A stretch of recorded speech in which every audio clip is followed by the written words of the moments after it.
Assalamualaikum warahmatullahi wabarakatuh. Teman-teman semua, aku mau nanya nih ke teman-teman semua. Pernah nggak kalian tuh kepikiran kalau kenapa sebuah teori itu bisa dianggap ilmiah, sedangkan ramalan zodiak atau teori konspirasi dianggap palsu? Nah, bedanya ada di cara kita berpikir. Kemudian, hari ini kita bakal bongkar 3 komponen rahasia di balik semua ilmu pengetahuan di dunia, yaitu 3 cabang filsafat, ada ontologi, kemudian epistemologi, dan yang terakhir adalah aksiologi. Nah, kali ini kita akan bahas satu-satu tentang 3 cabang utama filsafat ini. Pertama, ontologi. Ontologi berasal dari kata ontos yang berarti ada, yang dimana ontologi itu apa sih yang kita omongin saat ini. Dan sebagai contohnya itu, jika kita membahas soal pendidikan, ontologi itu tidak hanya gedung sekolah, tetapi hakikat perilaku yang manusia yang ada di situ, yang dimana itu menetapkan batas wajar apa yang dimana itu pendidikan dan mana yang bukan pendidikan. Kedua, ada yang namanya epistemologi. Epistemologi ini gimana kita itu mencari tahu suatu berita itu menjadi benar atau salah. Contohnya itu di ilmu komunikasi. Di ilmu komunikasi ini kita itu mempunyai ada yang namanya metode verifikasi, cek sumber data, logika. Nah, tanpa epistemologi tentu suatu ilmu itu cuma akan menjadi dalam tanda kutip katanya atau opini. Ketiga, aksiologi. Ini soal buat apa?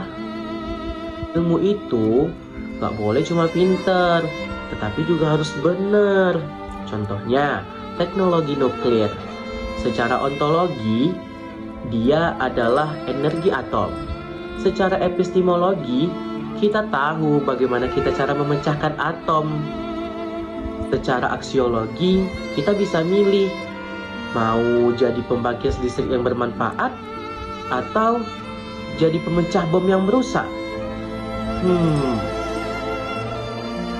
Ini soal moral dan etika. Jadi, kalau kalian lagi bikin makalah, tugas akhir, atau sekedar riset, pastikan 3 hal ini jelas. Yang pertama, apa bendanya? Yang kedua, gimana cara menelitinya? Ketiga, apa gunanya buat dunia? Kalau ketiganya kuat, pemikiran kalian nggak bakal gampang goyah. Stay curious.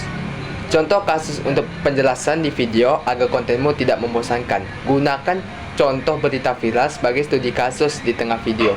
Studi kasus berita viral di media sosial. Maksud ontologi, kita mendefinisikan apa itu berita. Berita adalah laporan peristiwa yang mempunyai nilai informasi.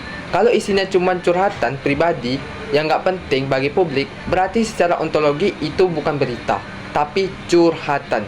Maksud epistemologi, bagaimana kita memvalidasi berita viral itu? Apa kita cuma baca judul atau kita melakukan cross check ke sumber asli? Metodologi ini yang menentukan kualitas pengetahuan kita. Contoh aksiologi, setelah tahu berita itu benar, buat apa kita sebarkan? Apakah untuk memberikan peringatan ke masyarakat atau cuma cari like dan memicu keributan?